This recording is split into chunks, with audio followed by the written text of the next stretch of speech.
Muy buenos días, espero que se encuentren bien.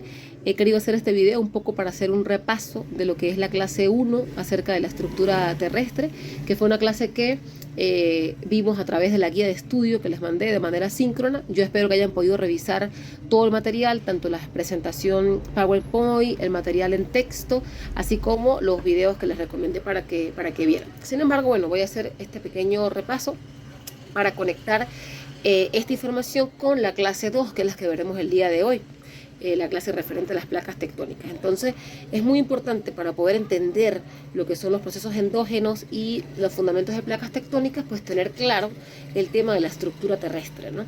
Cuando hablamos de la estructura terrestre nos estamos refiriendo a cómo se disponen el conjunto de capas que, digamos, conforman lo que es nuestro planeta. Entonces hablábamos de tres grandes capas según su composición o la composición de materiales de las cuales está conformado la Tierra. Hablamos de una capa externa denominada la corteza, que es la capa más rígida, y una capa rocosa, ¿verdad? Fría. Hablamos de el manto, que es la capa más gruesa dentro de lo que es la estructura de capa y que tiene alrededor de 2240 kilómetros de espesor, y una capa más interna denominada núcleo, que es obviamente la capa más profunda y en la cual su composición está asociada con materiales metálicos de lo más pesado. Si observamos esta distribución de capas en la Tierra, pues podemos darnos cuenta que evidentemente aquí lo que ocurrió fue una distribución desigual por la densidad. O sea, cuando el planeta se comenzó a formar, en todos los materiales más pesados bajaron al fondo y conformaron el núcleo y se fueron disponiendo según el peso y la densidad, los materiales menos pesados hacia la parte más externa.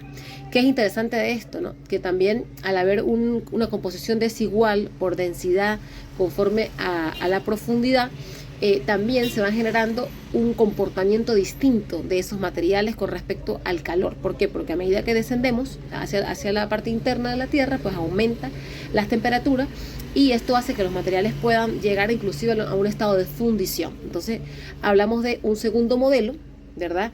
Ya no tanto por la composición, sino más bien por el comportamiento de los materiales ante la presión y la temperatura, que denominamos un modelo físico-dinámico, en el cual podemos hablar de una distribución en capas un poco más, digamos, más específica. Hablamos de la corteza otra vez, pero esta parte más finita o más de menos espesor, que decíamos que es una capa rígida completamente, compuesta por roca. La astenósfera, que está inmediatamente por debajo de la corteza y la podemos asociar con la parte del manto exterior, la parte del manto superior, perdón. Y la astenósfera decíamos que tiene la capacidad de estar en un estado de dúctil, es decir, que puede fluir, es donde está la lava, digamos, de los materiales rocosos en estado de fundición. Y encima de la astenósfera está la corteza, y entonces es muy importante entender la relación que existe entre la corteza y la astenósfera, porque es lo que va a originar la dinámica de placas tectónicas. Entonces es bueno tener eso claro. Por debajo de la astenósfera tenemos la mesósfera que va a ser, digamos, relacionada con la parte interna del manto, la gran capa que vimos en el modelo anterior. Y por último, el núcleo lo podemos separar en dos partes, un núcleo externo y un núcleo interno. ¿Por qué lo separamos en dos partes?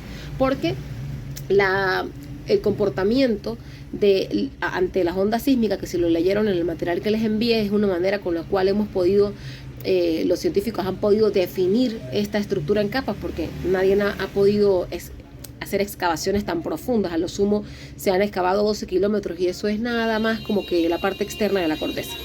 Entonces con uso de ondas sísmicas se pueden los geólogos dar cuenta que hay cambios en el comportamiento de las capas, entonces pueden definir dónde cambia de una capa a otra. Esos cambios se denominan discontinuidades, y por ahí hablamos de la discontinuidad de Bohorovich, que es la que se encuentra entre la corteza y el manto, la discontinuidad de Gutenberg entre el manto y el núcleo, y la discontinuidad de Lehmann entre el núcleo externo y el núcleo interno. Entonces son aspectos allí que ya ustedes deben haber leído, pero los quiero como repasar. Entonces, el núcleo lo dividimos en dos partes porque el núcleo interno se comporta como sólido, mientras que el núcleo externo se comporta como líquido. Por las altas temperaturas, el hierro y el níquel llegan a estar en estado de fundición, y ese movimiento de esos metales en estado líquido es lo que hace que nuestro planeta tenga la magnetósfera, o sea, produce el campo magnético de la Tierra con la importancia que ya vimos en la unidad anterior que tiene esta capa para el planeta. Entonces, bueno, a manera de repaso podemos entonces hablar de 3 grandes capas según su composición: corteza, manto y núcleo, capas que podemos subdividir en 2 capas cada una, ¿verdad? Según el comportamiento que tiene por las variaciones de temperatura y de presión a medida que vayamos dando en profundidad. Entonces, hablamos de un gradiente geotérmico. A mayor profundidad hay mayor temperatura. Entonces, la temperatura, la presión y la densidad, de manera muy general, podemos decir que van aumentando con la profundidad. Estos aspectos es muy importante tenerlos en consideración para comprender entonces el tema sobre los procesos endógenos. Los geólogos y geógrafos nos vamos a enfocar básicamente en la dinámica que existe entre la corteza y la astenófera, o sea, las 2 capas más superficiales, porque evidentemente es donde tenemos todos los procesos que conocemos en nuestra vida, ¿no? Todo lo que es los medios geológicos, el relieve terrestre, pues se encuentra en la corteza más externa, y existe una interacción muy importante con la astenófera, que es la capa inmediatamente inferior y que se encuentra en estado dúctil, es decir, que los materiales están en fusión parcial, son capaces de fluir, y esto hace que haya una dinámica bien interesante que provoque el movimiento de las placas tectónicas. ¿Por qué se producen las placas tectónicas? Esa es la clase que vamos a ver el día de hoy, pero ¿qué quiero que tengamos también claro? Que esta corteza no es homogénea en todo el planeta, sino que tenemos 2 tipos de cortezas principalmente. Tenemos la corteza oceánica, que es la que está debajo, en el suelo de los océanos, por decirlo de una manera, y tenemos la corteza continental, que es sobre la cual vivimos, ¿no? Donde están los continentes. Entonces, estos 2 tipos de corteza tienen diferencias importantes y tenemos que tener claro esas diferencias, porque de eso depende que comprendamos entonces cómo funcionan las placas tectónicas. La corteza continental es más gruesa, o sea, tiene mayor profundidad, digamos, ¿no? Desde la superficie hasta el interior de la corteza. La corteza oceánica es más fina. Sí, o sea, es de un grosor más fino. Ahí la lámina que tienen las diferencias, ¿no? Estamos hablando de entre 40 y 70 kilómetros para la corteza continental y de 7 a 10 kilómetros de grosor para la corteza oceánica.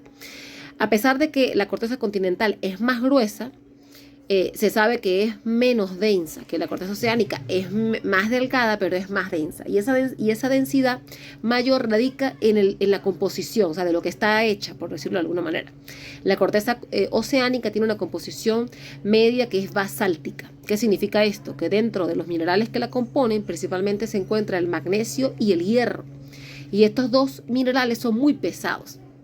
Y por eso le dan una alta densidad a lo que es la corteza oceánica. Mientras que la corteza continental tiene una composición media más granítica. Cuando veamos la clase de mineralogía vamos a entender esto, ¿no? Vamos a entender el tema de los minerales y cómo los podemos subdividir. Pero el granito tiene en su composición más que todo aluminio y silicio. Y estos minerales son menos densos, es decir, pesan menos. Entonces esto hace que la corteza continental, por más que sea más gruesa, sea menos densa, y la corteza oceánica es menos densa, pero es más pesada, es más densa. Esto es muy importante tenerlo claro, porque cuando veamos placas tectónicas nos vamos a dar cuenta que esta placa, por más que sea más finita, al ser más pesada puede meterse por debajo o puede hundirse por debajo de una corteza continental. Y esto es un proceso que vamos a ver es muy, muy importante. Además de esto, podemos decir que la corteza continental son más antiguas, ¿sí? Son más antiguas, y la corteza oceánica es de una antigüedad más reciente con respecto, digamos, a esa relación. Entonces, bueno, con esto creo yo que tenemos un repaso bastante importante de lo que es la clase 1, y vamos a continuar entonces con la clase 2 para entrar ya en detalle de lo que es los procesos endógenos terrestres y los fundamentos de lo que es la teoría tectónica de placas.